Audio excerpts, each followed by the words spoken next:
Hello বন্ধুরা, চলে এসেছি নতুন একটি ভিডিও নিয়ে। আজকের ভিডিওতে আমরা আলোচনা করতে চলেছি ওয়েস্ট বেঙ্গল পুলিশ 2024 কনস্টেবল নিয়োগ নিয়ে। এছাড়া কলকাতা পুলিশের রেজাল্ট কবে আসতে চলছে সেই সংক্রান্ত বিষয়ে। তো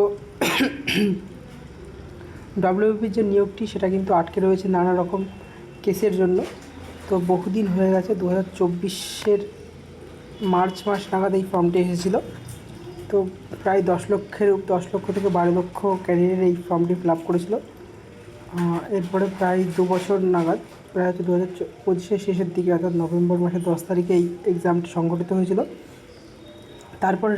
তারপরে মনে হয়েছিল যে এই যে রিক্রুটমেন্টটা খুব ফাস্ট হতে চলেছে, কিন্তু দেখতে দেখতে দেখা গেল ফেব্রুয়ারি মাসের 15 তারিখের মধ্যে ইন্টারভিউ প্রসেস সব কমপ্লিট। 20 তারিখে ফেব্রুয়ারির রেজাল্ট আসার কথা ছিল, কিন্তু সেই রেজাল্টটা ডিলে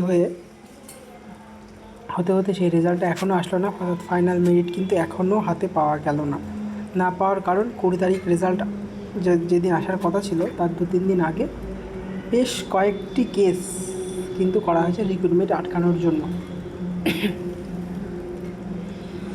তো ঠিক একই রকমভাবে রিক্রুটমেন্ট আটকে গেছে আগের বারের ন্যায় এবারও। তো এইভাবে কতদিন চলবে তা জানা নেই, তবে আগের দিন যে কেস হাইকোর্টে উঠেছিল অমৃতা সিনহার বেঞ্চে, সেই কেসটি নিয়ে আজকে আমি আলোচনা করতে চলেছি। তো আগের দিন যে কেসটা উঠেছিল সেই কেসটায় কী আলোচনা হয়েছে বলি। তো বিরোধী পক্ষের যে উকিল চন্দনধারা কেসটি যে নিয়েছিল সেই উকিলটিই ছিল, সেই বিরোধী পক্ষের উকিল এসেছিল, এবং সরকার পক্ষের উকিল অর্থাৎ পিআরবি বোর্ডের যে উকিল সে কিন্তু তখনও এসে পৌঁছেছিল না। তো বিরোধী পক্ষের উকিল তার বক্তব্য রাখতেই যাবে, এমন সময় সরকার পক্ষ থেকে একটা অ্যাসিস্ট্যান্ট উকিল যে মানে যাকে হায়ার করা হয়েছিল তার অ্যাসিস্ট্যান্ট সে এসেছিল কিছুক্ষণ পরে এসে আজকে সরকার পক্ষের উকিলের বক্তব্য রাখার দিন ছিল, কিন্তু সরকার পক্ষের উকিল তার অ্যাসিস্ট্যান্টকে পাঠিয়েছিল।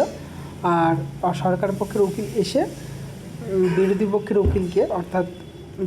উকিলকে বলেছে যে আপনি বলুন, এবং বিরোধী পক্ষের যে উকিল সে বলছে আমি কি বলবো, আজকে তো আপনার বলার দিন।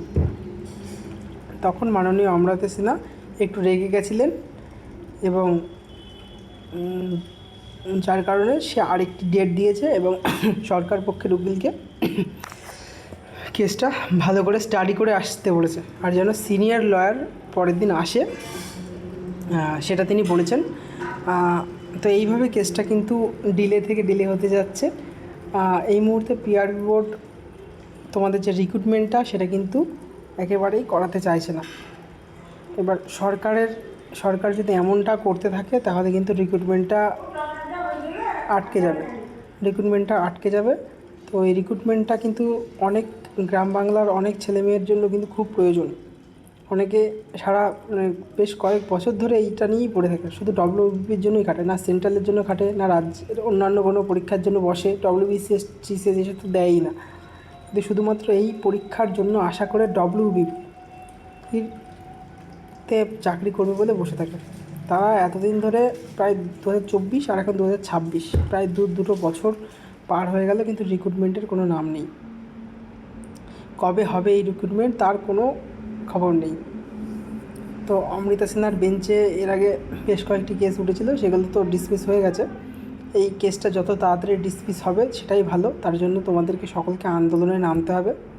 তো তোমাদেরকে আমি বলে দিয়েছি আগামী 17 তারিখ কিন্তু আন্দোলন হচ্ছে, তোমরা কিন্তু সেই আন্দোলনে অংশগ্রহণ করবে, এটাই আমার দাবি যে তোমরা সেই আন্দোলনে আসো, সবাই মিলে এসে আন্দোলনটাই পার্টিসিপেট করো, এটাই আমাদের দাবি। ঠিক আছে, তো ভিডিওটি ভালো লাগলে চ্যানেলটি লাইক, কমেন্ট, শেয়ার এবং সাবস্ক্রাইব করতে ভুলবে না। দেখা হচ্ছে পরবর্তী ভিডিওটি দেখার জন্য অসংখ্য ধন্যবাদ।